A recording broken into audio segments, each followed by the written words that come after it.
जय माता दी। जय मां कामाख्या। कामाख्ये वरदे देवी नीलपर्तवासिनी तम देवी जगत माता योनि मुद्रे नमस्तुते। कामाख्ये काम संपन्ने कामेश्वरी हर प्रिये काम नाम देहि में नित्यम कामेश्वरी नमस्तुते। बहुत से मनुष्यों की बहुत सारी समस्या, हर मनुष्य के अपने अपने दिमाग के अनुसार प्रश्न, कुछ शंकाएं। अब कौन समाधान करे? हम कुछ प्रश्न आपके सामने रख रहे हैं, कुछ प्रश्न हमारे सामने आए हैं, उनका हम समाधान करने का कोशिश कर रहे हैं शास्त्र सम्मत। पहला प्रश्न यह है कि ग्रामीण क्षेत्र में शुभ कार्य के शुरू होने पर, जब भी ग्रामीण क्षेत्र में कोई भी शुभ कार्य करते हैं तो उसमें पूजन अर्चन होती है। तो जब पूजा हो जाती है उसके बाद एक नारियल को फोड़ा जाता है, नारियल की भेंट दी जाती है, नारियल की बलि देते हैं। तो क्या उससे नारियल की बलि देने के बाद नारियल के अंदर का जो खोपरा रहता है प्रसाद स्वरूप बांट देते हैं, क्या उसे खाना चाहिए? जी, कोई भी कार्य ग्रामीण क्षेत्र का कहीं पर भी हो, जब भी हम कोई भी कार्य करते हैं तो कार्य करने के बाद पूजा के उपरांत हवन करते हैं, और हवन करने के बाद में जो नारियल वहां पे रखा हुआ होता है उस नारियल को फोड़ दिया जाता है। बलि होती बेसिकली उस नारियल की, और बलि देने के बाद में उसको सभी व्यक्ति जो घर परिवार के ही होना चाहिए, बाहरी व्यक्ति नहीं होना चाहिए। सिर्फ घर परिवार के व्यक्तियों को उस नारियल का खोपरा निकाल करके बांट के खा लेना चाहिए। अब दूसरा प्रश्न यहां पे आता है कि नवरात्रि में कलश रखा जाता है प्रधान पीठ पर देवी मां का, तो क्या कलश पर रखे हुए नारियल को भी पधारना चाहिए या वधारना चाहिए? क्या यह भी बलि होती है? तो इसके संदर्भ में मैं ये कहना चाहूंगा कि शास्त्र में ऐसा लिखा है कि जो प्रधान पीठ पर नारियल रखा जाता है, उस नारियल को जो व्यक्ति ये सब यज्ञ हवन करवाता है, मुख्य यजमान जिसको कहा जाता है, जो संकल्प लेता है, जो दक्षिणा देता है, उस व्यक्ति को और उसकी पत्नी को मिलकर के वह नारियल फोड़ करके खा लेना चाहिए। यही शास्त्र सम्मत नियम है। यह भी बलि ही है एक तरीके से, परंतु केवल परिवार के सदस्य यानी पति पत्नी मिलकर के ही खाना चाहिए, दूसरों को नहीं देना चाहिए। तीसरा प्रश्न यह है कि देवी जी को दी जाने वाली नींबू और कुष्मांड की बलि देने के बाद क्या करना चाहिए? तो नियम यह है कि जब भी देवी जी को नींबू और कुष्मांड की या गन्ने की, मछली की, बकरे की, कद्दू की, किसी की भी बलि दी जाती है, तो वह बलि एक डलिया में रख करके सिंदूर लगा करके तिराहे पर या चौराहे पर पहुंचाया जाता है। उसको किसी को खाना नहीं चाहिए, ऐसा शास्त्र में निर्मित है, और ऐसा ही शास्त्री लोग, पंडित लोग, तांत्रिक लोग करते हैं। फिर अगला प्रश्न यह है कि क्या उल्टे सीधे टोटके से नुकसान होता है? तो हम यही कहेंगे कि उल्टे सीधे टोटके करने से निश्चित तौर से नुकसान होता ही होता है। टोटका कभी भी फेल नहीं होता है। तो टोटके जो भी किया जाए सोच समझ के किए जाए, बड़े बुजुर्गों के सानिध्य में रह करके किए जाए, उनसे पूछ करके किए जाए, अन्यथा आप एक काम के लिए कर रहे हैं और दूसरी परेशानी मोल ले सकते हो। ओम महेशानी महामाये चामुंडे मुंडमालिनी आयु आरोग्य ऐश्वर्य देहि में देवी परमेश्वरी। ओम जयंती मंगला काली भद्रकाली कपालिनी दुर्गा क्षमा शिवा धात्री स्वाहा सदा नमस्तुते। भूत प्रेत की समस्या होती हो, घर में लड़ाई झगड़ा होता रहता हो, बनते बनते काम बिगड़ जाते हो, जीवन में कई तरह की परेशानियां आती हो, तो मनुष्य को एक ही काम करना चाहिए कि घर में काल भैरव जी, बटुक भैरव जी या कुल के भैरव जी का हवन करना चाहिए। जितना ज्यादा हवन करेंगे उतने धीरे धीरे परेशानी ऑटोमेटिकली समाप्त हो जाएगी। और यदि यह तांत्रिक विद्या, मसानी विद्या, शमशानी विद्या उसकी चौकी लगा दी गई तो फिर तांत्रिक के माध्यम से ही जो सिद्ध महात्मा पुरुष होते हैं, संत होते हैं, त्यागी होते हैं, तपस्वी होते हैं, औघड़ होते हैं, अघोरी होते हैं, उनसे ही आपको वह चौकी कटवाना पड़ती है। आप खुद स्वयं यज्ञ हवन करके चौकी नहीं काट सकते। फिर अगला प्रश्न ये है कि मेरी पत्नी को मरे हुए 5 साल हो गए, जवानी में जल्दी मौत हो गई। विवाह के 2 साल के बाद ही मेरी पत्नी की अचानक तबीयत खराब हुई और वह चल बसी। मुझे मेरे दुश्मन पर शक है कि उसने कोई मेली विद्या या फिर कोई मूठ चला करके मेरी पत्नी को मार दिए। अब मैं ये चाहता हूं कि क्या उस मेरी पत्नी की आत्मा मेरे सिर पे शरीर में प्रवेश करके मुझे सच्चाई बता सकती है। परंतु मेरी पत्नी मरने के बाद में न तो मेरे को न मेरे परिवार के किसी सदस्यों को सपने में भी नहीं आई है। न तो सपना दिखाती है, न कुछ करती है, न घर वालों को परेशान करती है, कुछ नहीं करती है।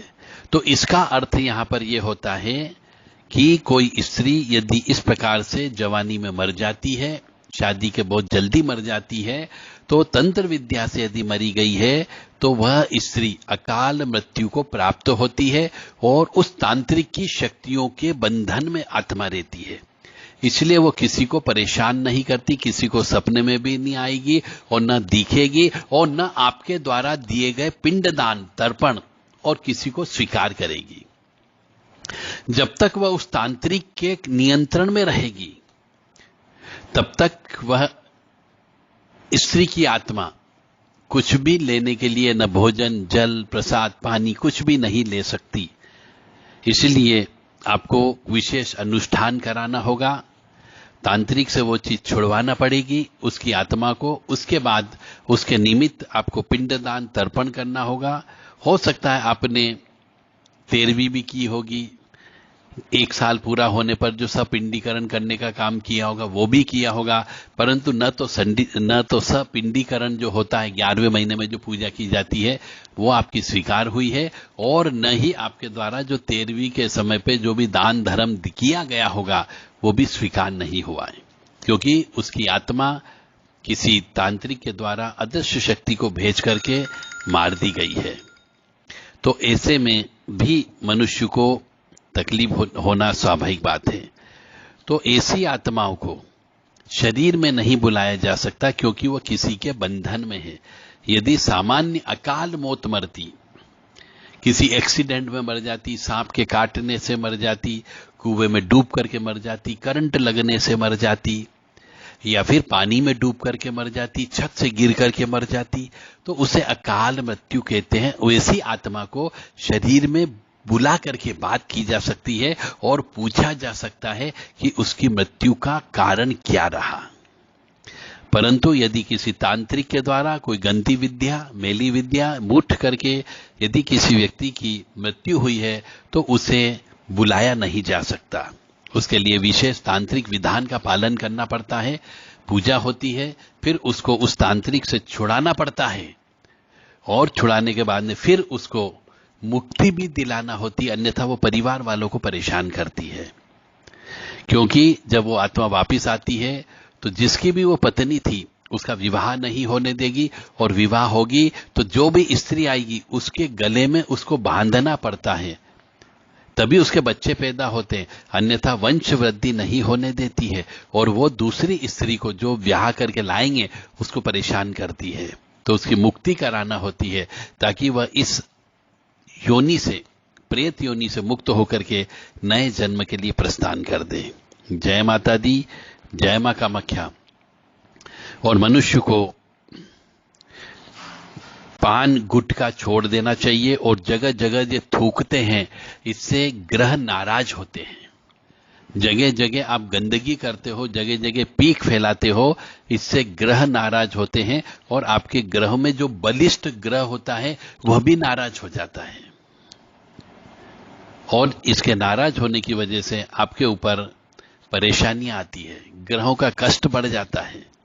और कोई व्यक्ति यदि बाहरी महिलाओं से अनैतिक संबंध रखता है, चाहे उसकी स्वीकृति से रखता हो, तो भी अनैतिक संबंध भी शुक्र को खराब करते हैं। और शुक्र को खराब होने पर धन की कमी होती है, और जब धन की कमी होती है तो सुख में कमी होगी, और सुख में कमी होगी तो क्लेश अशांति अवश्य होगी। इसीलिए मनुष्य को जो है जगह जगह थूकना नहीं चाहिए और बाहरी महिलाओं से अनैतिक संबंध नहीं बनाना चाहिए।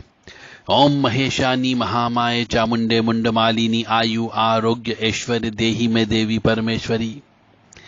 इस तरीके से आप पापों का नाश कर सकते हैं, पुण्य कमा सकते हैं और सुखी जीवन व्यतीत कर सकते हो। आपके भी यदि किसी और के भी धर्म प्रेमी बंधु के कोई भी आध्यात्मिक जिज्ञासा से संबंधित कोई प्रश्न हो जिसमें आपको संतुष्टि नहीं मिली हो, तो आप देव राधा ट्रस्ट सत्यवाणी चैनल के जो व्हाट्सएप नंबर हैं उन पर अपना प्रश्न हिंदी में लिख करके भेज सकते हैं, ताकि आपको उसका उचित निराकरण सहित जवाब दिया जा सके। जय माता दी, जय मां कामाख्या। सुखी रहें, स्वस्थ रहें, प्रसन्न रखें और मां भगवती के नाम का दीपक जलाते रहें। परमपिता परमात्मा को भी बेलपत्ती चढ़ाते रहें ताकि उनकी कृपा भी आपके ऊपर बनी रहे। जटाट विगल जजल प्रवाह पावितस्थले गले वलंब लंबितम भुजंग तुंग मालिकम डमड्डमड्डमड्डमन्नाडवड्डमर्वयम चकार चंद तांडवम तनोतु न शिवा शिवम। ये शिव तांडव स्तोत्र, इसका भी पाठ करना चाहिए ताकि आपके जीवन में लक्ष्मी की कृपा बनी रहे। अयि गिरि नंदिनी नंदित मेदिनी विश्व विनोदिनी नंदनुते गिरिवर विंध्य शिरोदिनी वासिनी विष्णु विलासिनी जिष्णुनुते भगवती है शिति कंठ कुटुंबिनी भूरि कते जय जय हे महिषासुर मर्दिनी रम्यक परदिनी शैलसुते। ये पुष्पांजलि है, देवी पुष्पांजलि। प्रत्येक मनुष्य को, प्रत्येक हिंदू सनातनी को ये दोनों अमोघ स्तुतियां हैं। इससे आप कुल देवी, कुल देवता, इष्ट देवता, पितृ देवता सभी को प्रसन्न कर सकते हो। जय माता दी, जय मां कामाख्या। मेरा इशारा आप शायद समझ गए होंगे। यदि आप खुश रहना चाहते हो तो इन दोनों स्तुतियों को याद करो, पढ़ो, पढ़ना सीखो और रोजाना घी का दीपक लगाएं, 2 दीपक। और पुरुष और प्रकृति जो इस संसार को चला रहे हैं, परमपिता परमात्मा और प्रकृति यानी जगत जननी माता, दोनों के नाम से दीपक लगाएं और दोनों स्तुतियों को बोलें। मेरी गारंटी है 100% कि आप कभी भी कष्ट में नहीं रहोगे। करके देख लो। यदि आपको ये दोनों चीजें पढ़ना सीखना हो, बोलना सीखना हो, याद करना हो, तो देव राधा ट्रस्ट सत्यवाणी चैनल पर जो व्हाट्सएप नंबर दिए हैं उन पे आप अपनी इच्छा जाहिर कर सकते हैं और हमारे यहां सीखने के लिए आ सकते हैं। जय माता दी, जय मां कामाख्या।